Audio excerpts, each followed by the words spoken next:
உங்களுக்கு எப்போதாவது உங்களுடைய மன ரீதியான ஆன்மீக திறமைகளை வெளியே கொண்டு வரவும் உங்களுடைய உள்ளுணர்வை வளர்த்துக்கவும் தோணியிருக்கா? என்னது, ஆன்மீக திறமைகளை வளர்த்துக்க முடியுமா அப்படின்னு நீங்கள் யோசிக்கிறீங்கல்ல? அது கண்டிப்பாக முடியும். அதாவது இன்னைக்கு நாம் சில எளிய வழிகளையும் நுட்பங்களையும் பார்க்க போகிறோம். இது உங்களுடைய தெளிவான பார்வை திறனையும் மற்ற மன ரீதியான ஆன்மீக திறமைகளையும் வளர்த்துக்க உதவும். இதன் மூலமா உங்க உள்ளுணர்வோடும் அந்த கண்ணுக்கு தெரியாத உலகத்தோடும் நீங்க கனெக்ட் ஆக முடியும். உங்களோட சாதாரண ஐம்புலன்களையும் யோசிச்சு பாருங்க. பார்வை, சத்தம், தொடுதல், சுவை மற்றும் வாசனை. இப்போ இந்த தெளிவான பார்வை திறனையும் மன ரீதியான திறமைகளையும் அடுத்த கட்டம்னு நினச்சிக்கோங்க. அதாவது உங்களுடைய கவனிக்கும் திறனோட சத்தத்தை அதிகமாக்குற மாதிரி. முதல்ல இந்த தெளிவான பார்வை திறன் ஒன்றும் மர்மமான விஷயம் கிடையாது. இது ஒரு சூப்பர் சார்ஜ் செய்யப்பட்ட 6வது அறிவு மாதிரி. விஷயங்களை வெறும் கண்ணால பார்க்கறதுக்கு பதிலாக சாதாரணமாக தெரியாத தகவல்களையும் நீங்கள் கிரகிக்க ஆரம்பிப்பீங்க. மற்றவங்க பார்க்க தவறுற விஷயங்களை பார்க்கறதுக்கு உங்களுக்கு கிடைச்ச எக்ஸ்ட்ரா ஜோடி கண்கள் மாதிரி. ஆனால் மன ரீதியான திறமைகள் வெறும் பார்க்கிறதோட மட்டும் நின்றாது. சாதாரண சத்தங்களுக்கு அப்பாற்பட்ட விஷயங்களை கேட்கறது, சாதாரண எனர்ஜியோ உணர்ச்சிகளையோ உணர்றதுன்னு பல விஷயங்கள் இதில் இருக்கு. இது உங்களுடைய கவனிப்பு திறன் கொண்ட டிவியில் புது சேனல்களை ஆன் பண்ணுற மாதிரி. இது இப்போ எதுக்காக இந்த திறமைகளை வளர்த்துக்கணும்? இது வாழ்க்கையில் உங்களுக்கு கிடைச்ச ஒரு மறைமுக டூல் பாக்ஸ் மாதிரி. இது சூழ்நிலைகளையும் மனுஷங்களையும் பற்றி உங்களுக்கு புரிய வைக்கும். இதை பற்றி தான் இந்த வீடியோவில் டீட்டெயில்டாக பார்க்க போகிறோம். இது உங்களுக்கு கண்டிப்பாக பயனுள்ளதாக இருக்க போகுது. அதனால் லைக் பட்டனை தட்டி விடுங்க. நம்ம சேனலுக்கு புதுசுனா சப்ஸ்கிரைப் பண்ணுங்க. வீடியோக்குள்ளே போகலாமா? ஆல்ஃபா ஃப்ரீக்வன்சி உங்களை வரவேற்கிறது. பிரபஞ்ச பேராற்றலுக்கு நன்றி. இது முதல் கட்டம், வாழ்க்கைக்கான ரகசிய வழி. உங்களை நீங்களே இன்னும் நல்லா புரிஞ்சுக்கலாம். அப்புறம் திடீர்னு மற்றவங்களை புரிஞ்சுக்கிறதுக்கு ஒரு சீட் கோட் கிடைச்ச மாதிரி இருக்கும். இது ஏதோ எதிர்காலத்தை கணிக்கிறதோ இல்லை மந்திர வித்தை பண்ணுறதோ கிடையாது. இது விஷயங்களை முற்றிலும் ஒரு புது லெவலில் பார்க்குறதும் உணர்றதும் தான். ஸோ இந்த மன ரீதியான திறமைகளை ஏதோ சிலருக்கு மட்டுமானது கிடையாது. யார் வேணாலும் இதை பயன்படுத்தலாம். சுருக்கமாக சொல்லணும்னா, மன ரீதியான திறமைகளை புரிஞ்சுக்கிறதுன்றது நம்ம கண்ணுக்கு தெரிகிறத விட இன்னும் அதிக விஷயங்கள் இங்கே இருக்குன்னு உணர்றது தான். அப்புறம் இந்த எக்ஸ்ட்ரா லேயர்களை ஓப்பன் பண்ணுறது மூலமாக உங்களை சுற்றி இருக்கிற உலகத்தை பற்றி ஒரு ஆழமான புரிதலை நீங்கள் பெறுவீங்க. இப்போ இந்த மன ரீதியான திறமைகளை நிஜமாகவே எப்படி வளர்த்துக்கலாம்னு பார்ப்போம். இது ஒன்றும் மர்மமான சடங்கு இல்லை.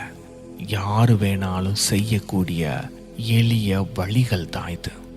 மன அமைதியும் வழிகாட்டுதலும்.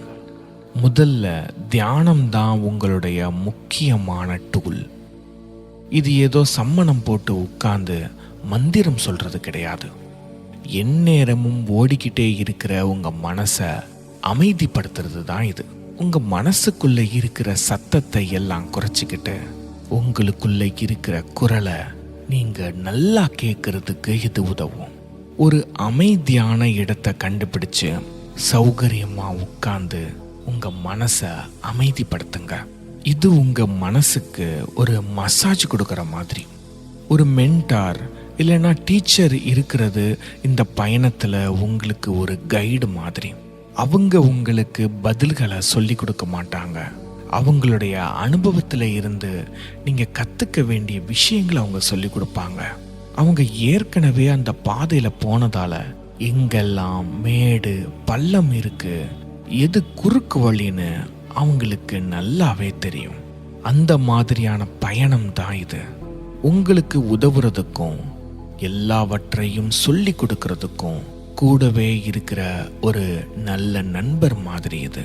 கனவு டைரியும் எண்ணங்களும். இதை அடையிறதுக்கு ஒரு எளிய வழியை நான் சொல்றேன். கனவு டைரி எழுத பழகுங்க. கனவு டைரியா அப்படின்னா என்ன அப்படின்னு நீங்க யோசிக்கலாம். உங்க கனவுகள் எல்லாமே உங்க ஆழ் மனசோட ஜன்னல் மாதிரி. அதை உடனே எழுதி வைக்கிறது மூலமா உங்க ஆழ்மன உலகத்துக்கான ஒரு மேப்பை நீங்க உருவாக்குறீங்க.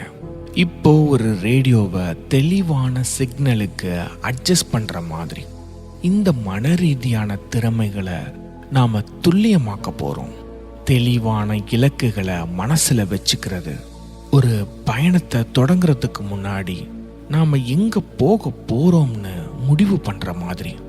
நாம இப்போ இந்த விஷயத்துல தான் கவனம் செலுத்த போறோம் அப்படின்னு உங்க மனசுக்கு சொல்றது தான் இது. இங்க தொடர் பயிற்சி தான் முக்கியம். எப்போதாவது ஒரு நாள் பண்றது வேலைக்கே ஆகாது. தினமும் பண்ணணும். எந்த ஒரு திறமையும் நீங்க எவ்வளவுக்கு எவ்வளவு அதிகமா செய்றீங்களோ அவ்வளவு சிறப்பா மாறுவீங்க. இது ஒரு முறை பண்ணிட்டு விடுறது இல்லை, இது ஒரு பழக்கம். இந்த துல்லியமாக்குற பயணத்துல தொடர்ச்சி தான் உங்களுடைய நண்பன். விடாமுயற்சியும் அர்ப்பணிப்பும் தான் இந்த மன ரீதியான திறமைகளை வளர்த்துக்கிறதுக்கு அஸ்திவாரம். உடனே ரிசல்ட் கிடைக்கும்னு எதிர்பார்க்கவே கூடாது. வளர்ச்சிக்கு கொஞ்சம் காலம் எடுக்கும்னு புரிஞ்சுக்கணும். இது ஒரு செடியை நடுற மாதிரி தான் இது. தினமும் தண்ணி ஊத்துனாதான் கொஞ்ச நாள் கழிச்சு அது பூ பூக்கும். இந்த திறமைகளும் அதே மாதிரி தான். நீங்க எவ்வளவு உழைப்ப போடுறீங்களோ அவ்வளவு பலன் கிடைக்கும். உங்க மன ஆற்றலை ஒரு தசை மாதிரி நினைச்சுக்கோங்க.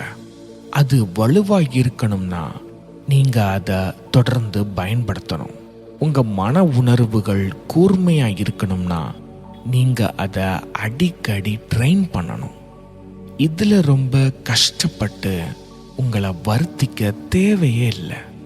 சத்தத்தை கொஞ்சம் கொஞ்சமா கூட்டுற மாதிரியும் ஒரு படிப்படியான முன்னேற்றம் இருந்தா போதும்.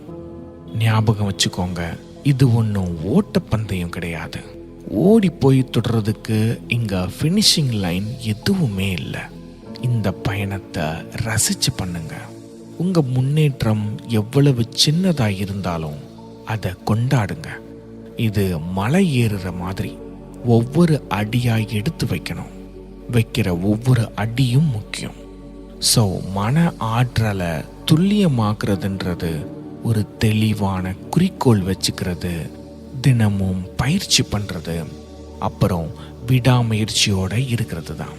இது ஒரு இசை கருவியை டியூன் பண்ற மாதிரி. நீங்க எவ்வளவுக்கு எவ்வளவு அட்ஜஸ்ட் பண்றீங்களோ அவ்வளவு தெளிவான சத்தம் வரும். அடுத்ததா சுய விழிப்புணர்வை வளர்த்தல். இப்போ சுய விழிப்புணர்வை வளர்க்கிறத பத்தி ஆழமா பார்க்கலாம். உங்களை பத்தியும் உங்களை சுத்தி இருக்கிறவங்களை பத்தியும் ஒரு ஆழமான புரிதலை வச்சுக்கிறது தான் இது. இதை செய்யறதுக்கு ஒரு வழி உங்க ஆழ் மனசு கூட ஒரு நல்ல பந்தத்தை உருவாக்குறது தான். இது ஏதோ புரியாத மாயாஜாலம் இல்லை, நம்ம எல்லாருக்குள்ளேயும் இருக்கிற ஒரு உள்ளுணர்வு தான். இது உங்க சொந்த அறிவை பயன்படுத்துற மாதிரி. இதுக்கு தினசரி பயிற்சிகள் தான் உங்களுக்கான கருவிகள். உணர்ச்சிகளோட நிறங்களை சம்பந்தப்படுத்தி பார்க்கிற சின்ன சின்ன பயிற்சிகள் உங்க உணர்வுகளை நீங்க சரியா புரிஞ்சுக்க உதவும். விஷயங்களை ரொம்ப குழப்பிக்காம உங்க உள்ளுணர்வுக்கும் புலன்களுக்கும் நடுவுல ஒரு கனெக்ஷனை உருவாக்குறது தான் இது. என்விரான்மெண்ட் ஸ்கேன் அப்படின்றது ஏதோ பெரிய வார்த்தை மாதிரி தோணலாம், ஆனா சுத்தி நடக்கிறத நல்லா கவனிக்கிறது தான் அது. சுத்தி என்ன மாதிரியான எனர்ஜி இருக்கு, இந்த சூழல் உங்களை எப்படி பாதிக்குதுன்னு கவனிங்க. சுத்தி இருக்கிற வைப்ஸை புரிஞ்சுக்கிறது தான் இது. இந்த விஷயங்களை புரிஞ்சுக்கிறது உங்களுடைய அன்றாட நாளை ஒரு தெளிவான பார்வையோடு எதிர்கொள்ள உதவும். அதே மாதிரி உங்க தனிப்பட்ட எனர்ஜி எல்லைகளை மதிக்கிறது ரொம்ப முக்கியம். இது மற்றவங்களுக்காக சுவர் எழுப்புறது இல்லை. எந்தெந்த எனர்ஜி உள்ள வரணும், எதை வெளியவே வைக்கணும்னு உங்களுக்கு தெரிஞ்சிருக்கணும். உங்க மனசுக்கும் உணர்ச்சிகளுக்கும் ஒரு ஆரோக்கியமான எல்லையை தீர்மானிக்கிறது தான் இது. எப்போ ஆமான்னு சொல்லணும், எப்போ இல்லைன்னு சொல்லணும்னு தெரிஞ்சுக்கிறது தான் இது. இந்த சுய விழிப்புணர்வு பயணம் ஒரு பேலன்ஸை கொண்டு வர்றது தான். எடுத்த உடனே ஆழமான பகுதியில குதிச்சிடக்கூடாது. இது ஒரு கருவி மூலமா வெளிச்சத்தை கொஞ்சம் கொஞ்சமா கூட்டுற மாதிரி படிப்படியா நடக்கணும். ஒவ்வொரு நாளும் கொஞ்சம் கூடுதல் விழிப்புணர்வு, கொஞ்சம் கூடுதல் புரிதல். இதை ஒரு புது மொழியை கத்துக்கிற மாதிரி நினைச்சுக்கோங்க. ஆரம்பத்துல அது கொஞ்சம் புதுசா தான் இருக்கும். ஆனா தினமும் பழகும்போது அது உங்களோட ஒரு பகுதியா மாறிடும். சுய விழிப்புணர்வு அப்படின்றது போய் சேர வேண்டிய இடம் கிடையாது. அது தொடர்ந்து நடக்கிற ஒரு ப்ராசஸ். நீங்க எவ்வளவு அதிகமா இதுல ஈடுபடுறீங்களோ அவ்வளவு சீக்கிரமா அது உங்களுடைய இயல்பா மாறிடும். இப்போ நம்ம மன ரீதியான பயணத்துல பலரும் கவனிக்க தவறுற ஆனா ரொம்ப பவர்ஃபுல்லான ஒரு எளிய டூலை பத்தி பார்க்கலாம். விழிப்புணர்வோடு சுவாசிப்பது. இது ஒன்றும் கஷ்டமான டெக்னிக்லாம் இல்லை. உங்களுடைய மூச்சை கவனிச்சு இந்த நிமிஷத்துல உங்களை நிலைநிறுத்திக்கிறது தான். விழிப்புணர்வோடு சுவாசிக்கிறது உங்க மனசை அமைதிப்படுத்தி விஷயங்களை தெளிவா பார்க்கிறதுக்கான ஒரு இடத்தை உருவாக்கும். இது உங்க எண்ணங்களை ரிஃப்ரெஷ் பண்ற ஒரு பட்டன் மாதிரி. ஒரு சௌகரியமான இடத்தை தேர்ந்தெடுத்து மூக்கு வழியா மெதுவா மூச்சை உள்ள இழுங்க. உங்க நுரையீரல் விரியறத உணர்ந்துட்டு அப்புறம் மெதுவா மூச்சை வெளியே விடுங்க. இதையே திரும்ப திரும்ப செய்யுங்க. அவ்வளவுதான். ரொம்ப ஈஸி. இந்த பயிற்சி உங்க கவனத்தையும் ஏற்கும் திறனையும் அதிகமாக்கும். ஒரு ஜன்னல்ல இருக்கிற பனியை தொடச்சிட்டு வெளியே இருக்கிற காட்சியை தெளிவா பார்க்குற மாதிரி ஒவ்வொரு மூச்சின் போதும் இதை நினைச்சுக்கோங்க. தேவையற்ற எண்ணங்களை வெளியே தள்ளிட்டு உங்க மனசை ஒரு அமைதியான குளம் போல வச்சுக்கோங்க. அப்போதான் நல்ல எண்ணங்கள் உள்ள வரும். இந்த விழிப்புணர்வோடு சுவாசிக்கும் பழக்கத்தை உங்க தினசரி வாழ்க்கையில கொண்டு வர்றதுக்கு ரொம்ப நேரம் ஒன்றும் தேவையில்லை. உங்க நாளின் நடுவுல ஒரு மினி ரீசெட் பண்ற மாதிரி இது. நீங்க ஆஃபீஸ்ல இருந்தாலும் சரி, ஒரு பார்க்ல இருந்தாலும் சரி, இல்ல தூங்குறதுக்கு முன்னாடி உங்க படுக்கையில இருந்தாலும் சரி, கொஞ்ச நேரம் கவனமா மூச்சு விடுறது ஒரு நல்ல மாற்றத்தை கொடுக்கும். இந்த மூச்சு பயிற்சி வெறும் ஒரு டூல் மட்டும் இல்லை, உங்க மன பயணத்துல இது ஒரு நல்ல துணையா மாறிடும். இது எப்பவுமே உங்க கூடவே இருக்கும். ஒரு நம்பிக்கையான நண்பன் மாதிரி இந்த நிமிஷத்துக்கு உங்களை கொண்டு வரணும்.